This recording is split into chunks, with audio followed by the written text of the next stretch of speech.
expenses with the application in addition to the LSAT and what you'd have to be spending on that. And for those of you joining us on Instagram, if you have any questions throughout the presentation, we have someone monitoring those so you can ask those questions. And then for those of you in the room, you can also ask questions throughout the presentation. Okay, so this gives you a little idea about what we're actually going to be covering today.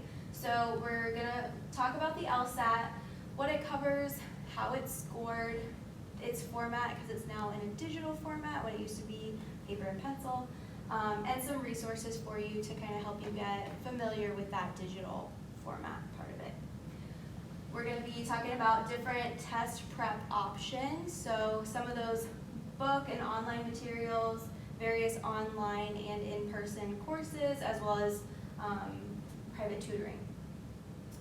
And in addition to information about the LSAT, we're also going to talk about those related expenses like the Credential Assembly Service, or the CAS, law school reports, application fees and potential fee waiver options, deposits, and some costs that might come after you apply. Okay. So jumping into the LSAT. Has anyone in here taken the LSAT yet? No? Okay, so brand new. So what does it cover? It is 5 35-minute sections, and it's all multiple choice. So 4 of those 5s actually go towards your score, and there's going to be a 5th variable section, which is unscored, and it's basically LSAT testing out new test questions. But when you're taking the test, you don't actually know which section is the variable section, so you have to treat it like. So it's going to be a mix of all the questions. It's not just going to be like duplicate logic games. You'll have a little logical reasoning, a little logic games, or. That's a good question. It's actually in an entire different section, so it's not just a few questions here and there. You either get one whole like extra reading comprehension or one whole analytical reasoning, I believe, because you already have 2 logical. I believe that's how it works. Okay, thank you.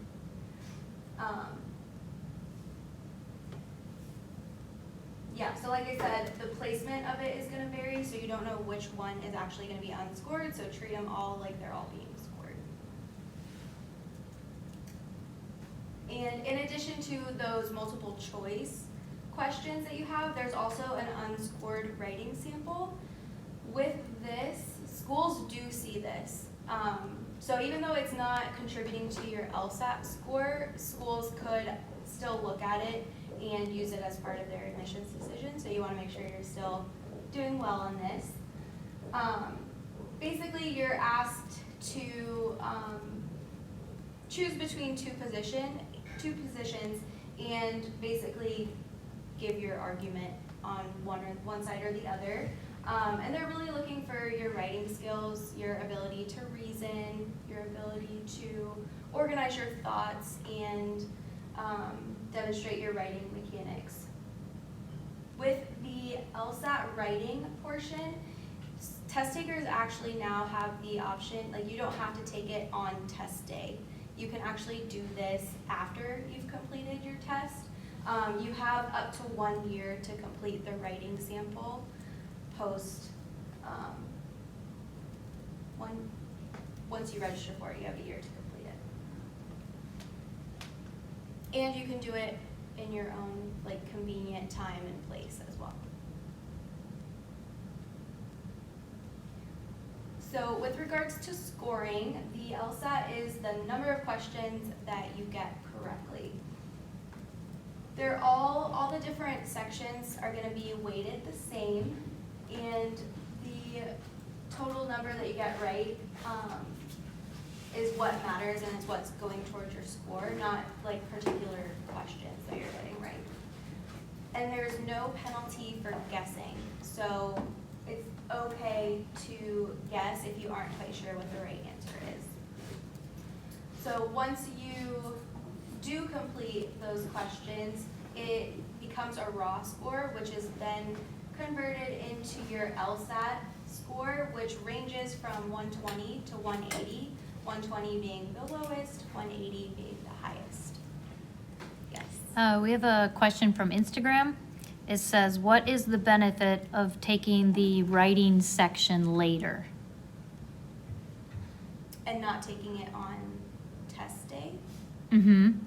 So the benefit of that and them not making you take it on test day is you can really just focus solely on the logical reasoning section, the critical, or the analytical reasoning, the reading comprehension. You can really focus on that and then take your time later to really put all of your energy into that writing component. I feel like that's one of the biggest benefits of that. Okay, thank you.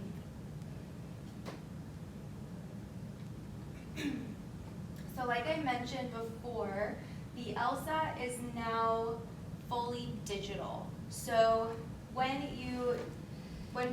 applicants have previously taken the test, it was paper and pencil, like you take tests in school. But now they have the tests administered on tablets, and you get a stylus, and it offers a lot of cool functions like highlighting and underlining and stuff like that. They still offer scratch paper, so you can do problems if that works best for you, that format. But being aware that the test is digital is really something to keep in mind. And along with that, looking at different resources for how to prepare for a digital type of test that was, for the longest time, offered paper and pencil. So these are some really good resources to go to. The first one is actually they're both offered through LSAC, the Law School Admissions Council. The first one goes through how to prepare for it and just gives you some tips and tricks. And then the LSAT tutorial and practice test, that gives you, it really lets you walk through what that digital format could look like, and some practice tests to get a feel for the different components.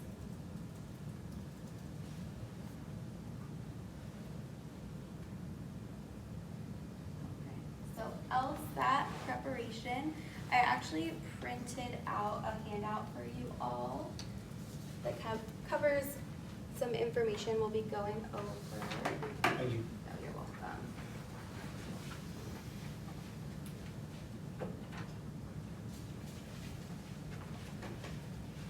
And for those of you on Instagram, I'm sorry I can't give you this handout since you're in the digital world, but you can definitely come to our office and pick it up if you'd like.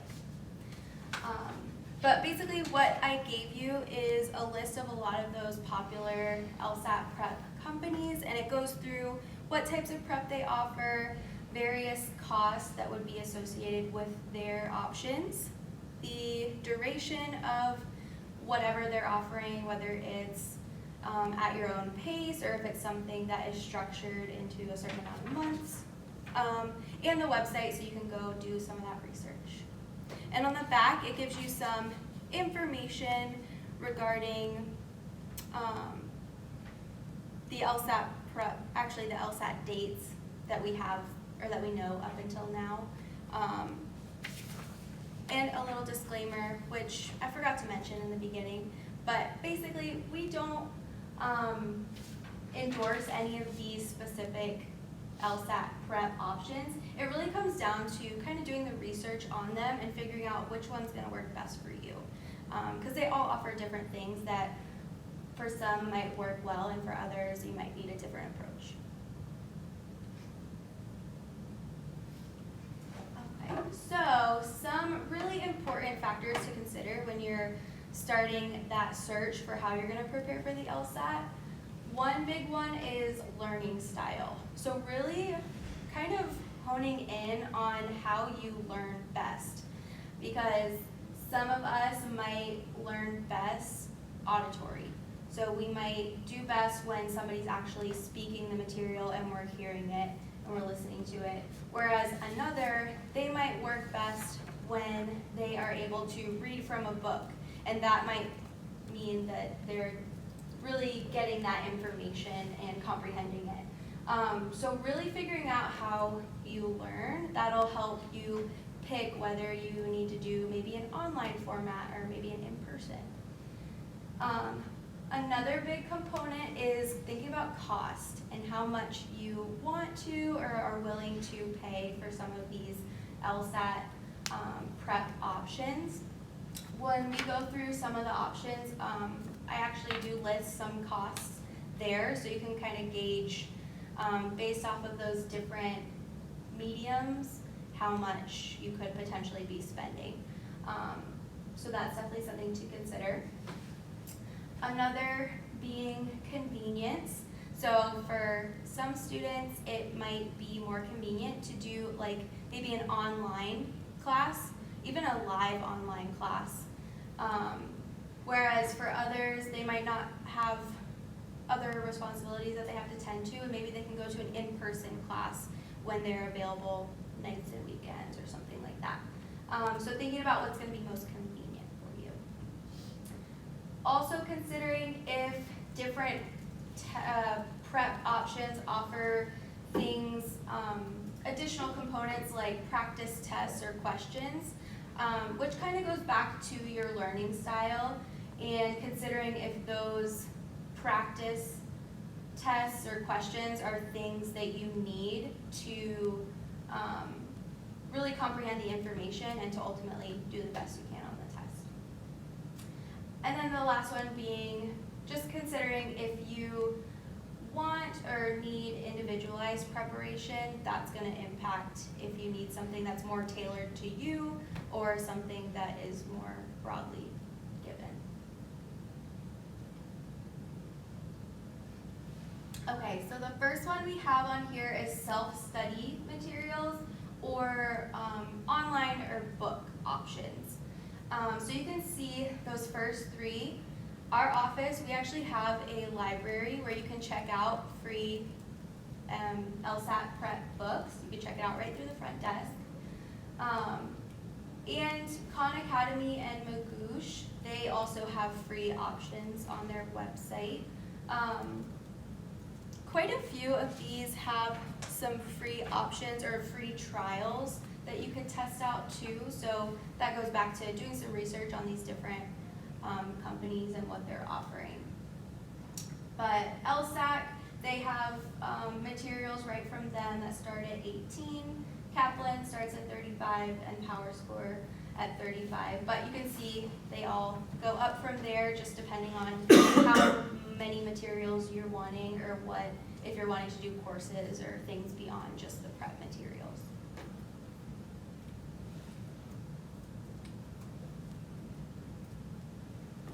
So the next one is courses. So these are going to be online courses, and sometimes they will offer like self-paced online or live online where you're actually like in a classroom but it's in an online format. So again, it just kind of varies depending on the program. You can see some start at $179 or $199 a month and up, and others are like a flat rate, like Test Masters of $1,150. So a big part of figuring out which one to do is really just going to be researching them. Test Master's got to be the best one. It's the most expensive, right? I got to tell you everything. Just kidding. So UCF has their own one here? So yes, this UCF, this is offered through UCF's continuing education, and I believe on campus, it's actually an online course. Yeah. That probably says it here. Yeah. Yeah, thank you. Yeah, it's online, but it is offered like through UCF. Right, that's good. 149 is not bad. It's not as bad. And then the next one being in person, so you can see that like extra individualized component. These are a little bit more expensive here. So yeah, they're all in the same range. Yeah, they're all pretty similar amount, but just Do research. See which one's best for you. Yeah, really review these different things, like you're planning to buy a car or something like that. Because some of these can be that expensive, and you wanna make sure that you're putting that investment into something that you're getting a really quality, prep from. And then this last one, tutoring, definitely the most expensive option. So really something to consider. And you can see the different companies, they either range from a certain amount per hour, or they might have you buy like a certain amount of hours for a flat rate. So again, really depends. So, all the ones you're showing us are gonna be on here. Yeah, so all of those companies are listed on there and on their website, so you can definitely do some more research there. Awesome. Yes. A question from Instagram is, how long is an average LSAT preparation course? That's a good question. I would say, on average, they're about 6 to 8 weeks, or like 1 to 3 months. I know it's a range, but oftentimes they are tailored to prepare you for a specific test date. At least that's what I've noticed in my research of them. Yes. Maybe you'll get to this, but I'll go ahead and ask it. I'm sure a lot of us are planning on taking this test while we're still in school and juggling, 12 to 18 credit hours. So given that, when would you advise starting to prepare? 6 months out, 8 months out, 3 months? So that's a good question as well. And that really, I think, varies on the individual situation, because average is gonna be 3 to 6 months. Again, that's a range. So maybe an individual who has a lot more free time and can devote more hours per day per week, that might be closer to that 3-month mark, whereas maybe someone who is only able to devote a couple hours a day, a couple hours a week, maybe that gets extended to more of that 6 or maybe 8 month. When you're thinking about testing and the application cycle, ideally shooting for a summer test can be good, because then that gives you the spring, maybe throughout the early summer, to prepare for the LSAT when maybe you have less going on, and then you can focus on taking that test. And some of the summer ones are offered in June and July. The June one isn't on this handout I gave you, and they haven't actually given those dates yet of this upcoming summer, but usually they offer a June and a July, maybe a September. I don't think they offer one in August. But that gives you time to retake before Exactly. the cycle starts. Exactly, yeah, that's why it's kind of ideal to plan for that summer test, so then if you get into the fall and you're planning to apply that cycle, you have some wiggle room and potentially retake. Got it. Yes. I noticed there's disclosed tests per year. Like, is there a set amount of disclosed tests per year, or does that change year to year? I think it's usually 2 to 3, but I really don't know if they have a certain amount that they do.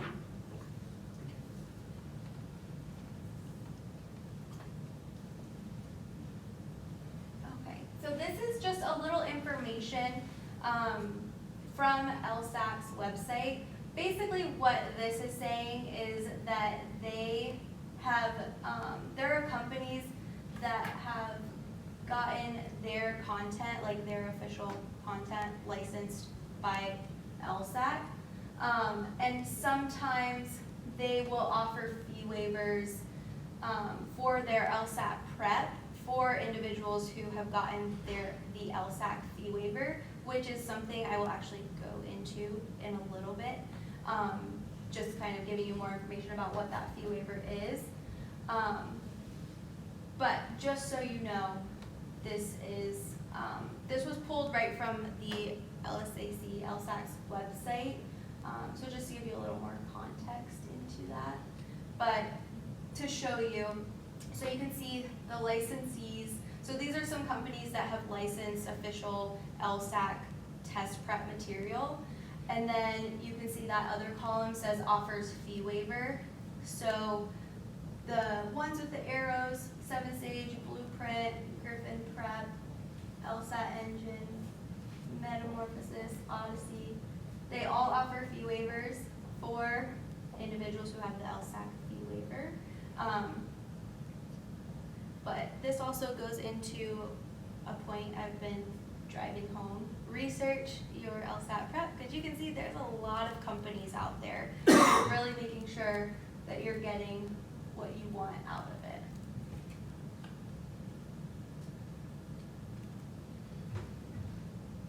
And an additional resource for you. So I mentioned we have that free, the library, checking out books for free. We also offer free full-length practice tests in our office, and this includes the digital LSAT. So these actually get emailed to students. So I'm assuming you get our emails because you knew about this today. So you should be getting this type of information through your email, and you would just sign up to take it. It's usually sent out about a week ahead of time. But all you have to do is be a degree-seeking student or alumni, 3.0 minimum GPA, and at least 30 credits. But yeah, it's free for you. Yeah. Are these ones you've made, or are they old tests from the LSAC? So it's my understanding that they're offered through LSAC from straight from their website. Okay, so you guys have the relationship with them and then you send them out. Well, they're offered for anyone. Okay. We don't necessarily like have a Oh, relationship. all right, so Yeah, you just they're think- offered, okay. but we offer it in a test, like to kind of simulate that testing environment. Because it's one thing to take a test at home, sitting at your table, versus taking it in a testing setting. Okay, To help prepare for things that could go on during a test. gotcha, testing. thank you. Okay, so now getting into a little bit of extra information regarding application-related expenses. So this first table gives you expenses for the LSAT registration, the credential assembly service, and the law school report. So these are you all familiar with the credential assembly service or the law school reports? No. So the credential assembly service is something that you do have to pay for when you go to apply. And basically what it is it will summarize a lot of information that will then be put into the law school report. So your transcripts, it summarizes your transcript information, your LSAT score is sent there, your letters of recommendation are there, and those get put into a law school report, which you also have to pay for and send to each school you apply to.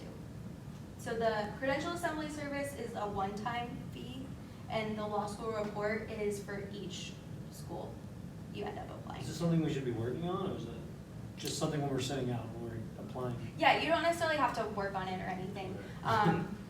When you do register for the credential assembly service, or once you pay for it, it's active for 5 years.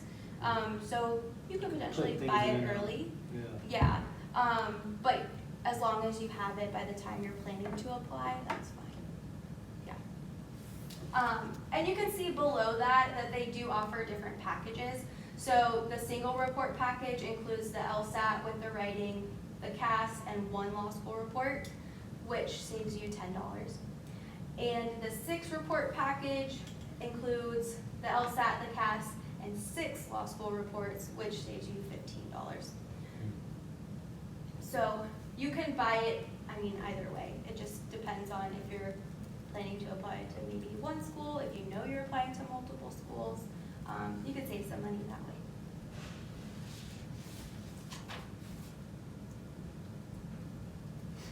So I mentioned before the LSAT fee waiver program. So this is something that you do have to apply for, and I would definitely, if you think you may be eligible, look into their eligibility requirements for this, which is located right on the LSAC website, lsac.org. But what it includes, if you are given this fee waiver is 2 LSATs, 1 LSAT writing, 1 CAS registration, including letter of recommendation service, and 6 law school reports. So, could potentially be very helpful.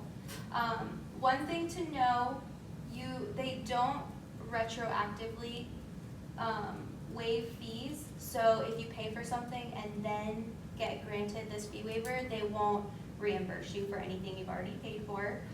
So they would recommend that you submit the application at least 6 weeks prior to the registration deadline of the LSAT that you're thinking about taking.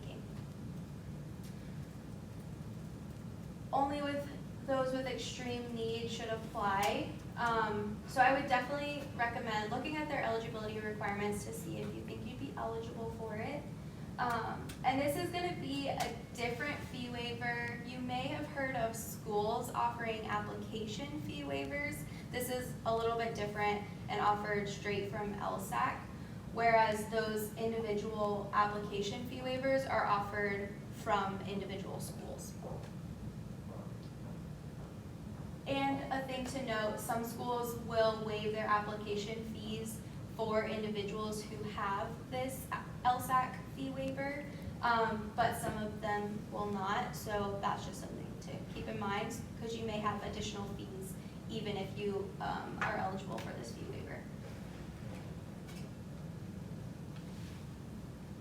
So on the topic of application fees, these really vary school to school.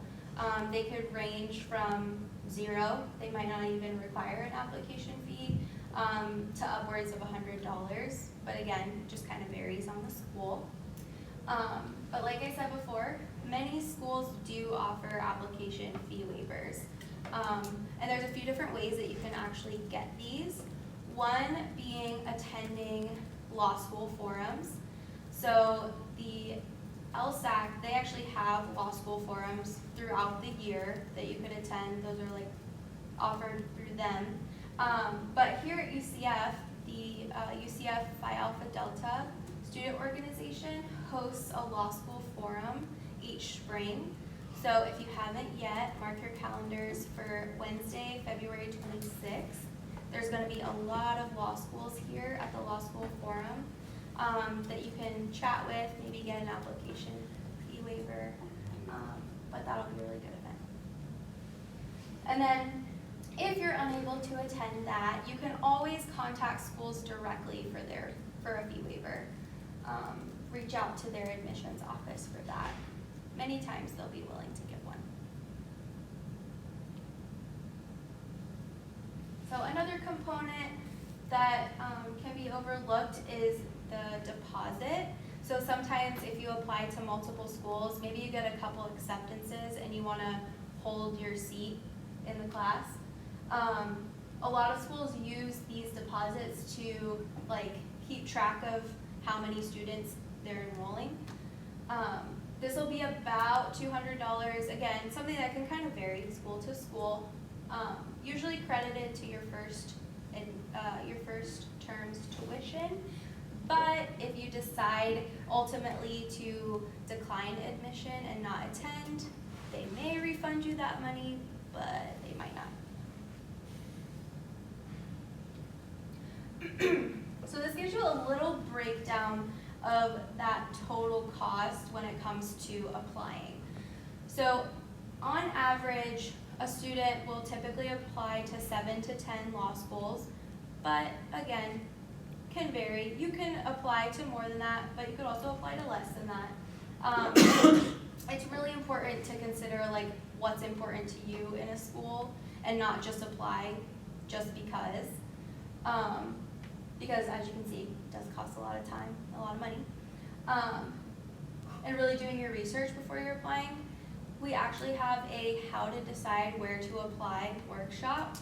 That'll be on February 26th as well. It's going to be in the afternoon. I don't remember the exact time, but you'll get an email about it.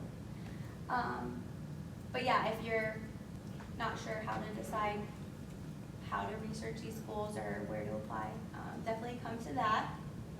But back to this, the breakdown. So say with your LSAT prep course, Maybe you find a course that's about $800, your LSAT registration, $200, CAS report, or your CAS, $195, your transcript is $15. Your law school reports, say on the low end of that average, you apply to 7 schools, so that's 45 times 7. Application fees, say we do an average of $30 per school for their application fee. And this is before any fee waivers. And then let's say you get accepted to 3 schools that you are deciding between, so you submit deposits for 3 of those at $200 apiece. So adding all of that up, that's over $2,300, and this is just with the application process. So really just being aware of what's going to be going into this and thinking ahead with spacing all this out and fitting it into your budget. And like I said, for some of these, there are certain fee waivers that will cover certain things, but at least with that LSAC fee waiver, you want to make sure that you are near those eligibility requirements and apply for that.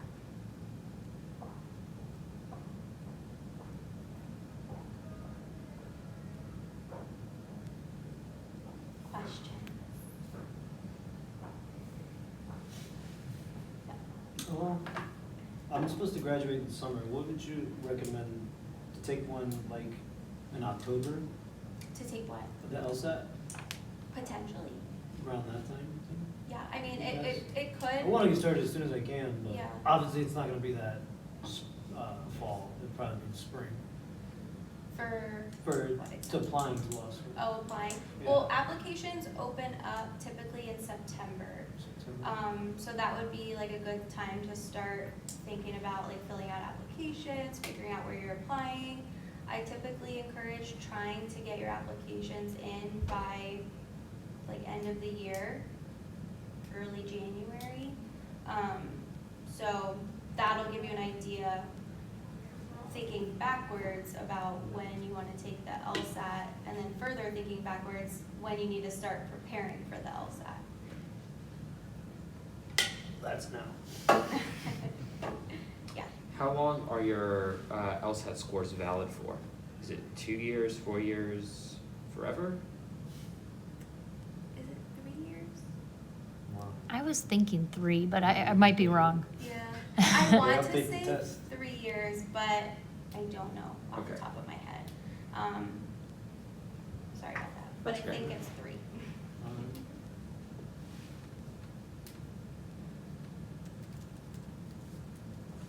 And which is the office that we could best go to for questions like these? Our office, And it's in this building? it's right next door. Okay. Yep. There's so many offices. There are. We're in 201 right now, and the 205 suite right next door, that's our front desk and our waiting area. So you can always, we have walk-in appointments, you can make full appointments, those are 45 I've never even minutes. been in this building. Oh, really? It's a good start. Yeah, I need to get on all these resources though. I know there's many out there, you just gotta find it. Yeah, definitely. Definitely come and meet with us, and check out our website too. We have a lot of info and resources for you there too. Can we take a picture? Oh yeah, of course.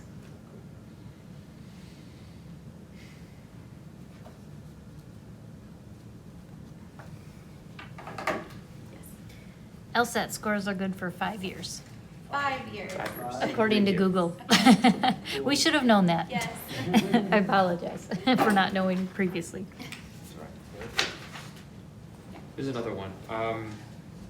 It is my understanding, and maybe this is wrong, that when a law school receives your GPA and LSAT scores, part of what goes into the decision to admit you or not is benchmarking your scores against the medians for your school.